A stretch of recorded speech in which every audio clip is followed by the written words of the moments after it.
Hello, welcome to my first podcast of LibertyReawaken. This episode is about the Baltimore politician that Trump told to clean up his city because it was disgusting. So I think here's what's good about that is I think that for Trump to call people out if their city isn't in the best conditions and the standard of living isn't increasing, that for him to say that he needs to do something about it and call him out for the situation, which implies that there's a sense of increased standard of living, that things can be better in that city, and not to lower ourselves to think that that is as good as it's going to ever get. So I think it's admirable for Trump to call them out, call it the way it is, that there's rats everywhere, there's crap in the Baltimore, and something needs to be done to increase that neighborhood. And then here's what I think bad about it from the libertarian side, is that people shouldn't be relying on the politicians to fix the things that are wrong in their city.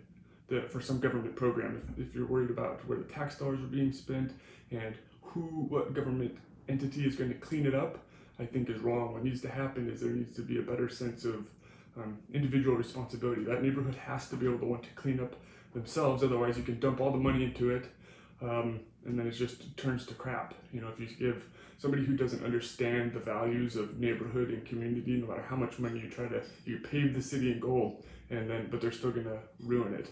So what I think is good is that Donald Trump called it out and said, hey, there is room for improvement on that city, and not just to accept the crap that's there, when otherwise everyone's too accepting of everybody's feelings and situations, to say, hey, you need to improve. That's good for a politician to say that, but what's bad is for just the underlying sense that, the government can fix it, where it needs to be a community thing. And so maybe the government can fix it, but by supporting other things, to invest in possibly education is a good one for people that gain value in their society, and then to say that certain ways of living or certain cultural aspects aren't as productive. And so if you want to live that way, you can't complain about it. That if you don't value certain things, and you can't expect the good side of that, and then to blame that on racism is where eventually that leads, because Baltimore has a high minority rate in black people, and so then for them to say that the city's not spending enough money on their well-being is not going to solve the problem, because they could fix it, clean up all the rats, get rid of all the trash, but then if that culture isn't willing to accept that they need to keep the neighborhood clean for themselves, then it's just going to go right back to crap. And so how do you get that? How do you build the cultural norms that, hey, we can improve our city? And so that's part of what makes America so great in Western philosophy, is that I can be better than my neighbor. I'm going to leave this crappy place in Europe that is that is punishing and killing us, and then we're going to move someplace new. I'm going to make something better for myself. That's the Western cowboy thought, is that I'm going to create something for myself. And then because you're looking out for yourself and you want to do something positive, that then in turn you're making the world a better place. So by protecting individuals' liberties to have control of their life and make those improvements, ultimately is the best for the standard of living in the world. And the Western philosophy has proven that. It's not an accident that the U.S. is the most powerful country in the world. So how do you, that's the difficult part, is how do you instill that good sense of culture into the Baltimore neighborhoods? And that's what's difficult. And I think that rewarding crappy behavior isn't going to do it. So just to literally go clean up the streets and get rid of the crap, that it's just going to grow right back. So how do you stop the people from getting there? So what the American rhetoric that needs to change is that Trump needs to say, that the people need to make a change and need to make a difference, because otherwise it's going to go back to the same.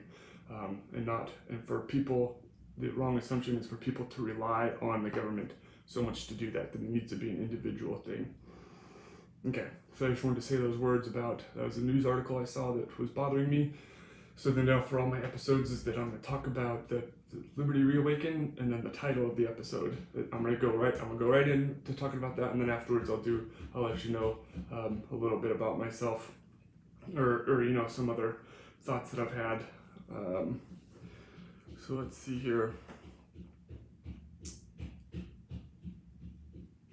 Yep. So I think that and another political game that they'll play is that, so they'll put something that's really valuable on the chopping block to say, well, if we need to clean up the city, then that means there's less money for the kids, and then the people say, well, oh, there can't be, we can't take money away from the kids, school's about to start. That's a threat they made a while ago, say, oh, if we wait any longer on this, then the school won't be able to start on time because we don't have money to pay the teachers.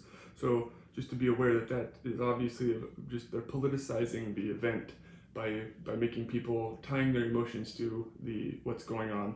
And so you're saying that they're paying for all these other crappy social programs, or the road workers when our roads are full of potholes and stuff like that, to say, oh, well, the children are ultimately going to take the punishment if the funding doesn't come through in time. And then people will approve the funding because they say, well, our kids have to go to school. That's absolutely true, but for that to be the first thing on the chopping block, I think is wrong. That's a political game that they play a lot if you pay attention. For example, the Army or Air Force was being reduced in funding, and they said, well, if we get reduced in funding, then we can't afford the A-10 Warthog plane anymore. And then all these soldiers came out, all these veterans and patriots came out saying, well, the A-10 saved my life with combat support, and we need to have those. And then people go, oh, well, we can't get rid of the A-10, we have to give the Air Force more funding. So they politicize it by putting something very valuable as first up on the chopping block. Like, that's the least valuable.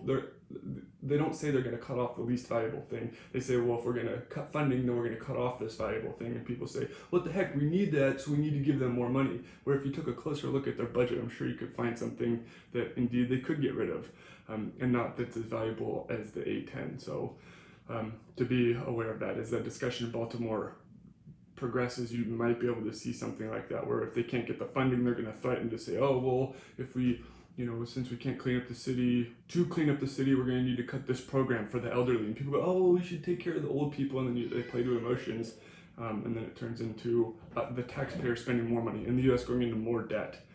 So that was just kind of my once around the world on that, my additional thoughts. But I can talk more about the debt and the state of the United States and individual liberties, because the Bill of Rights created the individual liberties to protect the individual, and then now people team up based on ideology and try to do group presentation and group rights, and then that's when it goes to heck, and that's when socialist happens and bad things start to happen. Individual liberties start to get stripped away. So the Bill of Rights defined individual liberties to protect the individuals, because that was the problem, was government stripping them away and thinking they know what's best, when really people know what's best for the individual. So that's why I made this channel. That's what I'm going to talk about on these episodes, is how important it is to protect the individual, and that ultimately that improves the standard of living, because everybody wants an increased standard of living. So libertarians do the best job of increasing the standard of living, because we talk about the things that protect the individual and then do the most for society. So that's why I wanted to add this to Twitter, my Twitter account, because there are a lot of things that take more than 480 characters to describe, and I wasn't achieving that, so I wanted to make these videos to talk about that. So recap one more time: Baltimore, Trump, to call him out for the saying situation's bad is good, because then that means that people are seeing that there's room for improvement. But what's bad is the underlying assumption is that the government's going to fix it, when it needs to be the people need to understand how to make their situation better. And that's it. I think that the strength of Western philosophy comes out from respecting the individual the most. So thanks. See you next time.